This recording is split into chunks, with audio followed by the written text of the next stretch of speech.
tão direto e reto de olho nos assuntos da cidade.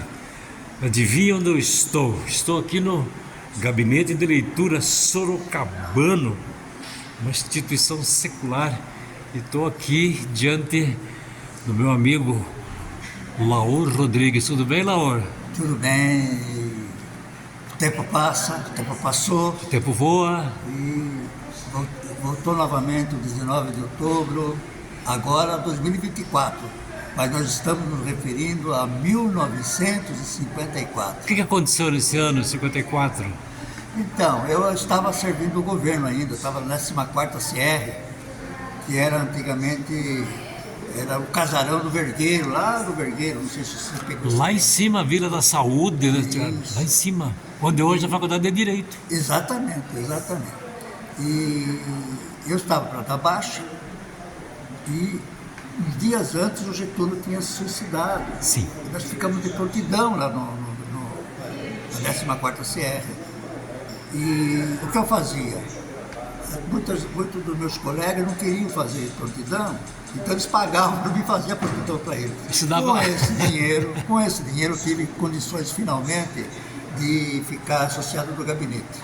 Mas é preciso saber, eu me lembro perfeitamente nesse dia, em 54, quando eu desci a rua São Bento, parei exatamente na esquina aqui da praça, no casarão do gabinete de leitura. Você não deve ter pego o casarão. Só de foto, né? Sim, só de foto. E eu fiquei parado ali na esquina, olhando para o Sorocaba Clube. Eu tinha 20 anos. 20 anos. Era normal que eu fizesse a opção de ficar no Sorocaba Clube antes de ficar no gabinete. Sim. Mas eu fiquei pensando, eu já conhecia o gabinete, já frequentei o gabinete, já frequentava o gabinete, porque na época o presidente Pires, ele abriu uma exceção. Era Eurides Ramos, quem que era o presidente na época do... Que eu frequentava aqui era o dono do Cine São José, doutor... Clímaco, não é? É parente do Clímaco. É. E ele deixava que os meninos até 16 anos não frequentassem, mas pudessem vir ler jornais da época, ler as revistas da época. E eu Aqui no gabinete. Dentro do gabinete, não podia levar para casa. Pagava uma taxa simbólica. Mas podia vir ler aqui, podia vir ler. Isso em 54. 1954. Quando o prédio ainda era aquele prédio Era mais o casarão antigo. ainda, Era aquela espichado e tal, né? Então eu fiquei na esquina ali, olhando para o Sorocaba Clube e acabei optando. Acho que foi a decisão mais importante da minha juventude, sabe? Acabei optando pelo gabinete de leitura, não só por ser cultural e eu já conhecia o que podia usufruir aqui dentro, né? Como na época o gabinete de leitura não tem segredo, era um imã aqui em Sorocaba. Tudo que acontecia em Sorocaba acontecia no gabinete de leitura. Inclusive, você sabe, a Associação Comercial. Sim, né? muitas Não só foi fundada no gabinete de leitura, como também usufruiu das nossas instalações por muitos anos. Laura, tudo isso para dizer que você é o sócio mais antigo do gabinete ainda vivo, é isto? Exatamente. Há quantos anos você é sócio? 70 anos, então? Na data de hoje, 19 de outubro de 1954, eu entrei como associado. E nunca mais deixou de ser? Exatamente, sem interrupção. Sem interrupção. Porque jamais eu me afastei. Então, porque tem gente que entra e sai. Sim. No meu caso é realmente ininterruptos. E eu me lembro que foi uma decisão, como eu disse, muito importante da minha juventude. Posteriormente, eu consegui juntar mais um dinheirinho e fiquei associado do gabinete do Sorocaba Clube. Isso em 11 de novembro de 1955. Logo depois. Isso quer dizer o seguinte, daqui a 11 dias, 22 dias... Você também vai comemorar... Eu vou comemorar 69 anos... De sócio do Sorocaba Clube. Sem interrupção também. Olha, o Marcel já sabe disso, sabe, né? Ele sabe que ele até mandou para mim uma que beleza. Da minha entrada. Maravilha. Então, Então, Lauro, você hoje está com noventão? 90. Meninão de noventão, 70 anos só de gabinete. Só de gabinete. O que se pode dizer? Você já foi de tudo aqui no gabinete, né? Você foi presidente, inclusive. Olha, na época eu frequentava muito o gabinete. Claro que posteriormente os meus afazeres profissionais, naturalmente, eu não tinha mais condições de vir todo dia, toda hora. Mas eu vinha sempre, mas não toda hora como eu vinha no começo, né, que não tinha compromisso profissional. E fui diretor algumas vezes, fiz parte como vice-presidente 2 vezes, como presidente uma vez. Presidente há pouco tempo você foi, né? Agora, quando a Associação Comercial fez 100 anos, Sim. Em 2022, né? Foi. E foi em 2022, até 2023, eu fui presidente do gabinete. E hoje eu sou membro do Conselho Fiscal. Só para lembrar um pouquinho, Lauro, Laelso, seu irmão. Lauro, você já foi o que na cidade? Você foi presidente de São Bento, quando São Bento subiu? Então, até eu estou escrevendo no livro, eu fui presidente de 12 entidades. 12. 12, não 12, 3, 4 vezes no gabinete, não. 12 diferentes entidades. Uhum. Entendeu? Iniciando em 1966 eu fui presidente da Vila dos Velhinhos, em 1968 fui presidente do São Bento, enfim, eu fui presidente da Rádio Cruzeiro do Sul FM, né, que é a Fundação Cruzeiro do Sul, fui presidente do jornal Cruzeiro do Sul, que é a Fundação Valdir do Amaral, você lembra muito bem. Você foi diretor do jornal também? Exatamente. Uhum. Então, eu tive uma vida muito ativa. Agora, claro, que não fui nenhum gênio, nada disso. Mas pelo menos eu me dediquei como me dedico. Não, porque eu lembro muito de sua história também, você envolvido em empreendimentos, você foi um empreendedor na área imobiliária. Então, profissionalmente, inicialmente eu passei para o corretor de imóveis, e tenho até uma carteirinha do CRES, tudo direitinho. E comecei a fazer exatamente isso, de fazer esses tipos de Na época que o Votorantim lançou o Morumbi lá, foi você que estava. Eu lembro disso aí. Eu que lancei. Ali perto do SESI, do Votorantim, né? Exatamente. E ali já foi lançado juntamente com o Alfredo Mitidelli e o Lauro Miguel. Era uma sociedade que chamava MML. Quando ali a família Miguel tinha a criação do bicho de seda, ali onde é o shopping ali do livro, você lembra dali? Ali era do Zezo Miguel. Né? Zezo Miguel. Famoso Zezo Miguel. Uhum. E esse já é onde hoje está o shopping do Elias. Uhum. Falecido Elias. Laura, qual a diferença se pode estabelecer? Você com 20 anos, entrando no gabinete de leitura, uma Sorocaba que era o centro, bem dizer, era Sorocaba, era um ovo que se chamava, né? E hoje, 70 anos depois, você ainda firme aqui no gabinete.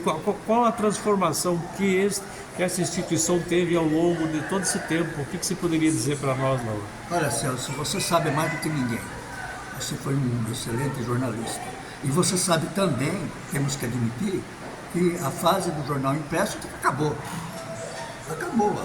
Você vê, Sorocaba teve 3, 4 jornais diários, hoje só tem Cruzeiro do Sul.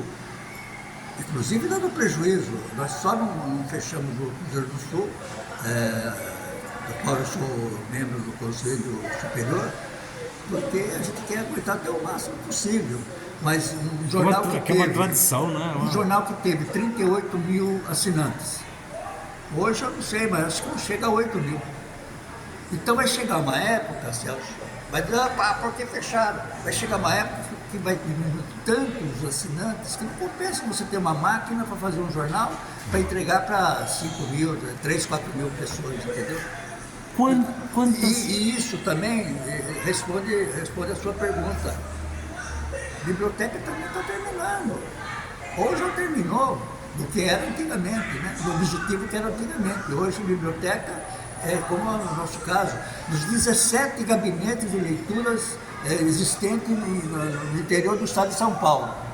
Você sabe que hoje só existe um gabinete de leitura sorocabano, 16 fecharam. É o único que continua aberto plenamente. Em dezembro agora de 2023, fechou o gabinete de leitura de Jundiaí, que é uma judiação bela. E o acervo desse gabinete? Então, lá tá até bem- hoje, tá lá. eles estão ainda tentando dar uma finalização desse acervo. Parece que a prefeitura que vai assumir tudo, né? Qual é o acervo do gabinete de leitura, do nosso gabinete aqui? O nosso de livros, por exemplo. Livros e o outro material que você lembre, assim. Olha, entre livros, jornais, né, a hemeroteca do gabinete, segundo a Luísio de Almeida, não era completa, mas era a mais completa da época, entendeu? Sim. Então hoje nós devemos ter, gira em torno de 40 mil. 40 mil títulos, títulos. fora os jornais e Exatamente, artigos. Exatamente. Você está fazendo alguma ação no momento aqui de restauração ou reorganização de algum material que não estava muito bem identificado? Eu vi o Zé Rubens em O Zé Calças. Rubens, sim, exatamente. Está dando por sinal, o Zé Rubens foi um achado. Ele está o que? Catalogando o material? Ele está catalogando e separando livros que hoje não há mais nenhum tipo de interesse de continuar ocupando espaço na nossa biblioteca. Isso ele já fez. Tem lá na parte térrea, você já esteve lá, você sabe. Já. E infelizmente nós tivemos um Zé Rubens aqui, né? Porque eu não sei outra pessoa que pudesse. Capacidade de organização dele de deixar a coisa lógica para a gente pesquisar. Fazendo isso com a maior da boa vontade. Pois é, por amor à cultura. Já tentamos até fazer um acerto com ele financeiro, ele não aceita. Eu conheço a figura, eu conheço. É um cara maravilhoso. É um cara eu acho que incrível. A biblioteca do município perdeu um grande elemento, mas ele chegou à época da aposentadoria, né? Sim, sim. Laura, eu sei que há um bom tempo você está lidando para lançar um livro sobre a história do Gabinete da Leitura Sorocabana. Você já escreveu, você está colocando novos dados. Você vai lançar esse livro quando, Laura? Só está muito a grande expectativa por causa. Eu falei para o nosso presidente, o Luciano, e ele perguntou, quando é que você vai lançar? Eu falei, olha, nem Deus sabe. Eu estava para lançar dia 19 de outubro, que seria hoje. Mas infelizmente, há uns 60 dias atrás, eu fui submetido a uma cirurgia, coisa simples, mas me deu trabalho. Até hoje eu estou fazendo fisioterapia. Então, atrasei novamente. Qual é a ideia agora? É lançar dia 13 de janeiro de 2020, que é o aniversário. Daí você vai ter. É um livro grande, pelo jeito.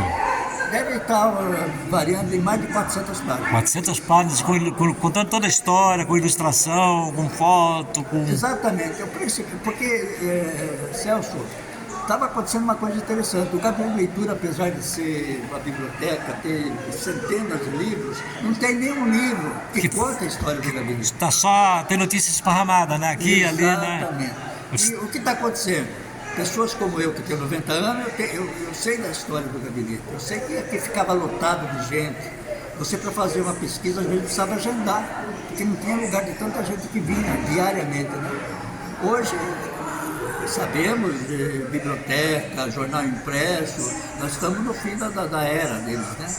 Então, eu resolvi escrever esse livro para deixar documentado o que representou, não a história do gabinete, a história da participação do gabinete na história de Sorocaba. Sim, a presença. Quantas instituições foram fundadas aqui, ou nasceram aqui? Assim como a Associação Comercial, nós temos... Em 1922 ela já foi... consegui localizar 20 entidades. Que nasceram aqui, ou funcionaram aqui. Consta, tudo documentado, não é dizer, não, o Laura falou que tem 20. Não, está documentado, está relacionado. E eu conto, dentro da minha simplicidade como escritor, você foi um grande escritor, eu conto o que representou o gabinete. O gabinete era um imã. Eu lembro que eu li que... tudo que existia participava em torno do gabinete. Até o Aeroclube, acho que teve reunião, foi aqui, começou aqui o Aeroclube de Sorocaba, quando teve a reunião, a assembleia, né? Olha, daqui nasceu a Perseverança Terceira. Aqui? Comprovadamente, Perseverança Terceira. Aqui nasceu a Casa das Mães e das Crianças. Olha, Aqui nasceu a Associação Comercial, que nós temos muito orgulho disso. Enfim, são 20, faço o elenco de 20 entidades. estou muito curioso para... Tento contar pelo menos a história de cada entidade. Os seus diretores, os seus fundadores, etc. Eu acredito que seja um livro para ser consultado na história dele. Então, eu estou muito curioso para conhecer esse seu livro, Laor, porque contar a história do gabinete de leitura sorocabana é contar a história de Sorocaba, do centro de Sorocaba, dos usos e costumes do centro de Sorocaba, das instituições, até do footing de Sorocaba, que eu lembro, quando eu vim para Sorocaba em 1965, eu ficava ali embaixo. E aqui na galeria do gabinete, nessa galeria, logo aqui assim, as mocinhas ficavam aqui, algumas moças ficavam, e você ficava olhando as meninas paquerando. Então era um costume da época, né? Eu conto que existia, os rapazes faziam, contornava a praça no sentido horário.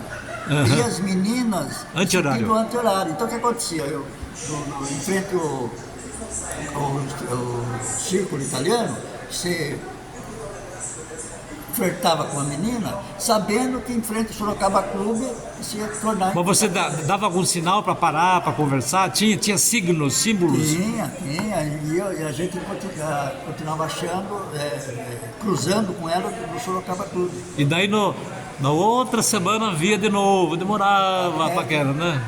E as meninas andavam enganchadas, normalmente enganchadas. Naquele tempo era difícil. Não, enganchadas, elas mesmas. Entre elas. Elas enganchadas uma na outra. Então, Laor, que legal falar com você. Daqui a pouco eu sei que vou fazer uma homenagenzinha para você aqui pelos seus 70 anos. Eu vou gravar lá também. Ininterruptos. E estou ansioso para ler este livro, porque eu sou curioso sobre a história de Sorocaba e eu sei que a história do gabinete... Aliás, Dom Pedro II esteve aqui, é verdade? 3 vezes. Hã? 3 vezes. 3 vezes. Em que ano? E nós temos a assinatura do... Ele fez doação pro... Ele doou dinheiro, está no livro. Ele esteve aqui em 1875. E foi quando foi inaugurada a Estrada de Ferro Sorocabana. Ele não veio na inauguração. Não veio depois. Por motivos, talvez, políticos. Do Mailás, coisa parecida. Em 1878 e 1886, 3 vezes. E não esteve sozinho, ele esteve com a família imperial. Inclusive a princesa Isabel esteve aqui também. Então, aí que é uma coisa interessante, que eu sempre fico falando, o Durski, que tem uma exposição de fotos do Júlio Durski, que é um polonês que fez as primeiras fotos de Sorocaba, aqui do gabinete antigo, do prédio inicial, né? Da praça, do rio, e várias fotos que ele documentou, né? Em 1886. Eu me admiro como que esse Dom Pedro veio 3 vezes de Sorocaba, né? Aqui no gabinete. Não tem um registro fotográfico dele, sendo que em 1886 Júlio Durski documentou várias coisas de Sorocaba. Por que será que não temos uma foto de Dom Pedro? Eu acho que o Júlio Durski, ele veio posteriormente para Sorocaba. Ele tinha uma empresa em São Paulo que tirava fotografia, né? Estúdio, né? Sim. Mas ele teve estúdio em Sorocaba também, né? Teve. Mas eu não sei se em 86 ele estava... Acho que estava por aqui, sim. Pelo que eu li, ele estava por aqui. Tinha estúdio aqui, inclusive. E ele era, bem dizer, um fotógrafo oficial da Sorocabana. Ele tem foto de Ipanema, o trem, tem a foto das estações e tal. É o estranho que o próprio Dom Pedro II era fotógrafo. Ele era curioso nessa área. Gostava. Eu vi fotos dele em Itu, por exemplo, que ele tirou em Itu. E aqui nunca ninguém tirou uma foto de Dom Pedro. É uma coisa que eu ainda vou pesquisar um pouco para descobrir por que será que seria a pergunta que eu sempre faço. Não, mas é preciso saber que realmente ele esteve. Sim, com certeza. Ele esteve na fazenda de Ipanema várias vezes, né? Tanto é que ele... Isso não é só registrado nas nossas atas, né? Ele assinou, Dom Pedro II assinou. A família também assinou. Como também na imprensa da época, Sorocaba já tinha uma imprensa na época, né? Opa! E registrava, teve então ele vinha na matriz, no Gabinete de Leitura, sem dúvida nenhuma, porque Dom Pedro até incentivava esse tipo Sim. de bibliotecas, como também na prefeitura, no Paço Municipal, enfim. Na Cachoeira de Votorantim. Cachoeira de Votorantim. Ele foi, tem um quadro do Marangoni que é o retrato da visita, mas não temos foto. E foi em 1886, ano em que o Dursk fotografou as fotos mais antigas que a gente tem, que eu sei assim, sobre Sorocaba, né? Então, eu não sei, não saberia explicar para você por que o Dursk não tirou essa tipo de fotografia. Se a pessoa tivesse uma foto aqui para ampliar, não tinha celular. Muito obrigado, Laor. Só para terminar, Termine. eu gostaria de dizer rapidamente para você o seguinte: eu estou escrevendo esse livro sobre livro de pesquisa, quer dizer, não tem nenhum valor literário, mas é de pesquisa. Baseado no livro da Associação Comercial do seu centenário. Quem será que escreveu esse livro, Laor? Foi um grande jornalista, um grande escritor. E ele que me incentivou. E, como eu disse para você, de vez em quando eu torno a livrar e fico até desanimado do meu livro. Gostado que esse livro, que eu me dediquei muito a esse livro, fiz com muita paixão, caprichei nas informações, pesquisei muito. Mas se eu fosse escrever hoje, eu escreveria ele diferente, porque cada momento você conta de um jeito. Eu fiz um recorte histórico e cito várias vezes o Gabinete de Leitura. Você mesmo viu que tem um monte de vezes. Mas se fosse um outro escritor que fizesse o livro, seguramente ele escreveria diferente, embora abordando muitos dos mesmos fatos. Mas cada um tem um recorte, uma forma de dizer, né? Precisa muita pesquisa, né? Muita pesquisa e estabelecer uma narrativa. Isso é um fio condutor para facilitar a leitura e as pessoas entenderem. Eu espero que você venha, então, no Mas lançamento lógico do livro. Não sei quando. Não, quando você lançar, eu prometo fazer um vídeo no dia contando, tá bom? Muito obrigado, Laor, pela sua disponibilidade. Parabéns pelos seus 70 anos, pelos seus 90, dos quais 70 você dedicou e continua dedicando ao nosso Gabinete de Leitura. É o Marvadão Direto e Reto, entrevistando este arquivo vivo, esta memória viva de Sorocaba, grande empreendedor, Laor Rodrigues, meu amigo de Sorocaba. Então, em pé.